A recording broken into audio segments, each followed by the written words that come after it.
Conte 8, la princesse Aurora et le jardin enchanté.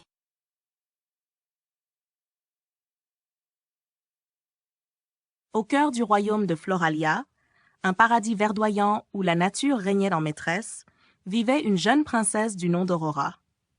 Elle était connue pour son amour profond de la nature et pour le lien particulier qu'elle entretenait avec le jardin enchanté, un lieu sacré où poussaient des fleurs magiques et des plantes extraordinaires.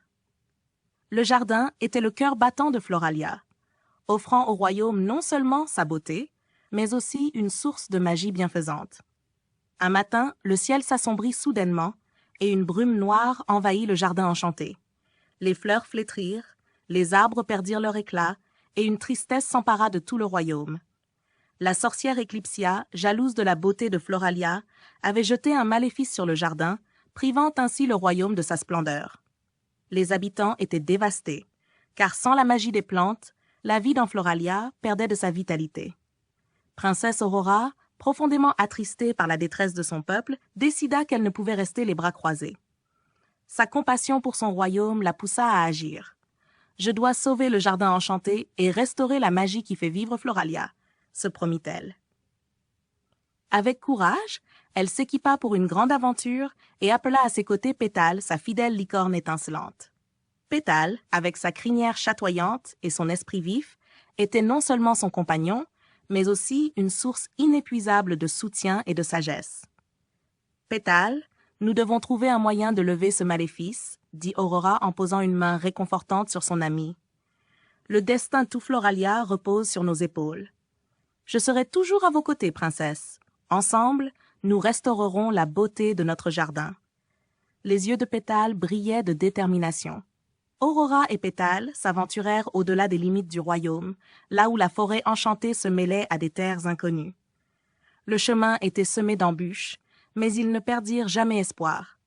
En traversant des sentiers tapissés de pétales fanés et de ruisseaux asséchés, ils rencontrèrent des créatures magiques qui, elles aussi, souffraient du maléfice. Chaque rencontre renforça la détermination d'Aurora à redonner vie à son royaume. Un jour, au cœur de la forêt, ils découvrirent une ancienne bibliothèque cachée dans un bosquet d'arbres millénaires. À l'intérieur, un vieux grimoire reposait sur un piédestal en pierre.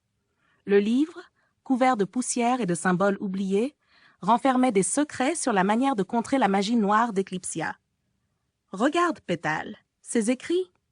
Ils parlent d'un rituel ancien pour briser les maléfices les plus puissants. Nous avons une chance !»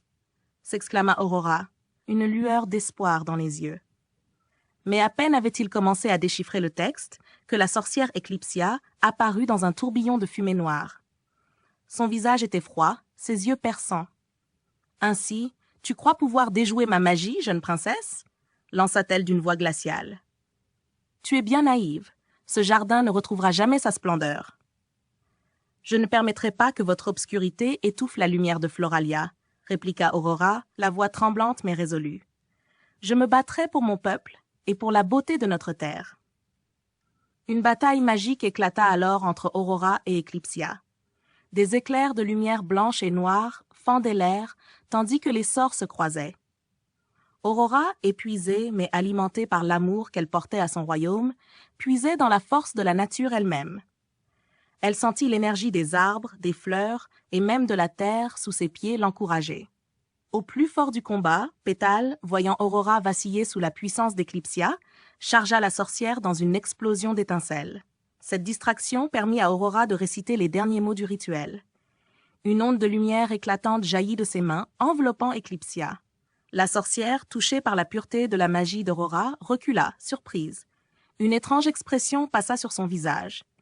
Pendant un instant, elle parut vulnérable, presque humaine. « Je ressens la beauté dans ta détermination, » murmura Eclipsia, déstabilisée. « Peut-être ai-je été aveuglée par ma propre solitude.